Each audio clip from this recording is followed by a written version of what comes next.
Halo semuanya, pernahkah kalian membayangkan bagaimana sebuah perusahaan manufaktur global mengelola ribuan pesanan, ribuan karyawan, hingga stok bahan baku di berbagai negara secara bersamaan tanpa ada data yang selisih? Semua itu dapat berjalan dengan terorganisir berkat sistem terintegrasi bernama ERP atau Enterprise Resource Planning. Hari ini kita dari kelompok 4 Sistem Informasi Manajemen Paralel C akan membedah tuntas apa itu ERP, modul apa saja di dalamnya, kelebihan dan kekurangannya, hingga bagaimana perusahaan menggunakan untuk mencapai keunggulan operasional. Yuk kita mulai! Nah, kita masuk ke pembahasan yang pertama, yaitu ERP atau Enterprise Resource Planning. Jadi, apa sih ERP itu? ERP atau Enterprise Resource Planning adalah rangkaian modul perangkat lunak terintegrasi dan sebuah basis data pusat yang umum.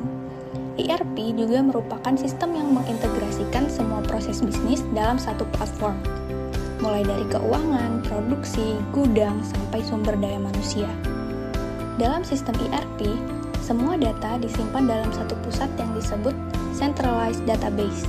Artinya, setiap divisi mengakses data yang sama secara real-time tanpa duplikasi atau perbedaan informasi. Jadi, ketika satu bagian terupdate data, bagian lain juga langsung ikut terupdate. Dengan adanya ERP, semua data dalam perusahaan terintegrasi dan bisa diakses secara real-time dan pekerjaan jadi jauh lebih efisien. Sehingga manajemen bisa mengambil keputusan dengan lebih cepat dan tepat. Jadi, ERP itu seperti otak perusahaan yang menghubungkan semua divisi dalam satu sistem. Semua data tersimpan dalam centralized database sehingga bisa diakses secara real-time oleh setiap bagian. Dengan begitu, tidak ada lagi data yang berbeda-beda atau pekerjaan yang berulang. Semua jadi lebih cepat, akurat, dan efisien. Hasilnya, perusahaan bisa mengambil keputusan dengan lebih tepat dan bekerja secara optimal. Setelah memahami ERP secara umum, kita akan lanjut ke modul-modul apa aja sih yang ada di ERP. Di sini kita akan membahas 4 modul utama. Modul yang pertama dan yang paling krusial adalah keuangan dan akuntansi. Bayangkan ini sebagai otak finansial dari sebuah perusahaan.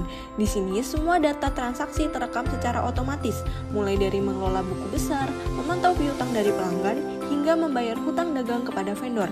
Selain itu, modul ini juga memudahkan manajemen dalam pengelolaan kas dan menyusun laporan keuangan secara real-time, sehingga tidak ada lagi data yang selisih. Selanjutnya, kita masuk ke modul sumber daya manusia atau HR. Modul ini memastikan aset terpenting dari perusahaan, yaitu karyawan yang dikelola dengan efisien. Fungsinya sangat luas, mencakup administrasi personel, sistem penggajian atau payroll yang akurat, hingga pelacakan jam kerja. Bahkan, modul ini juga membantu memantau perkembangan keterampilan dan performa karyawan agar tetap sejalan dengan tujuan perusahaan.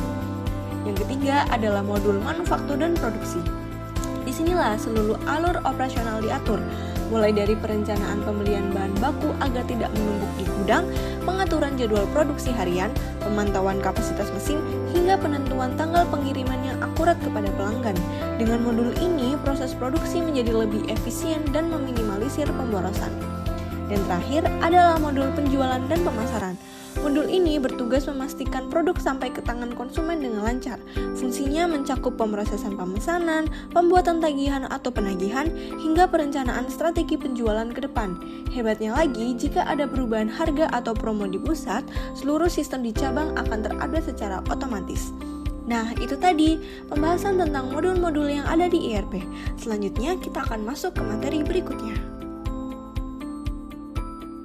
Pernah gak sih kamu melihat seorang pebisnis yang kewalahan mengurus data bisnis yang tersebar di mana-mana? Dari laporan keuangan, laporan penjualan, hingga gudang.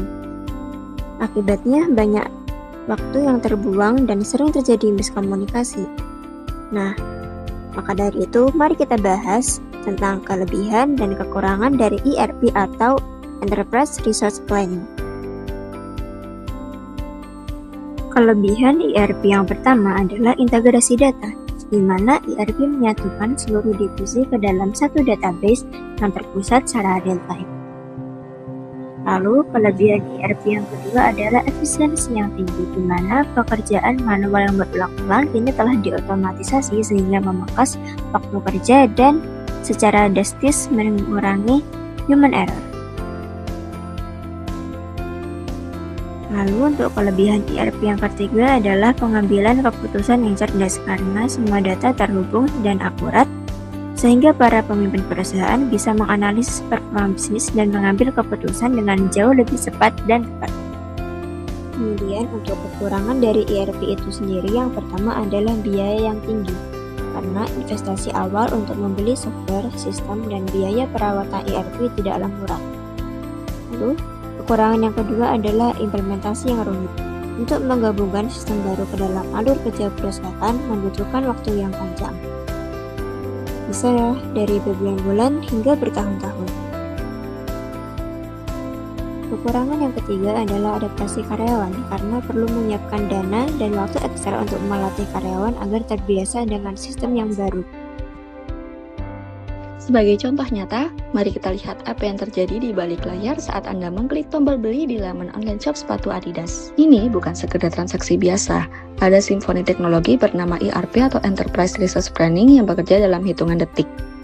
Tahap pertama adalah order entry. Begitu pesanan masuk, sistem CRM Adidas langsung menangkap data Anda. Pesanan tidak hanya diam di sana, ERP bertindak sebagai otak pusat yang menghubungkan pesanan tersebut ke seluruh departemen perusahaan secara instan dan otomatis. Masuk ke tahap availability check. Sistem ERP langsung berkomunikasi dengan bagian SCM atau rantai pasok. Secara real-time, sistem mengecek gudang terdekat dari lokasi Anda. Jika stok tersedia, sistem akan mengunci barang tersebut agar tidak dibeli oleh orang lain. Yang ketiga adalah fulfillment. ERP mengirimkan instruksi digital ke pusat distribusi. Di sini, label pengiriman dan instruksi pengepakan dibuat secara otomatis. Berkat integrasi ini, Adidas bisa memproses ribuan pesanan setiap jam dengan tingkat akurasi yang luar biasa tinggi. Tahap terakhir yakni billing. Setelah barang keluar dari gudang, proses berlanjut ke billing. Tanpa perlu input manual, sistem ERP menerbitkan faktur dan memperbarui laporan keuangan Adidas saat itu juga. Proses ini memastikan arus kas perusahaan tercatat dengan rapi, transparan, dan minim kesalahan manusia. Jadi, ERP bukan sekedar perangkat lunak, melainkan strategi perusahaan untuk mencapai keunggulan operasional. Meski biayanya besar dan implementasinya sulit, hasil berupa data yang terintegrasi dan efisiensi yang tinggi sangatlah berharga di era digital ini. Terima kasih sudah menonton penjelasan tentang ERP ini, semoga bermanfaat. Bye-bye!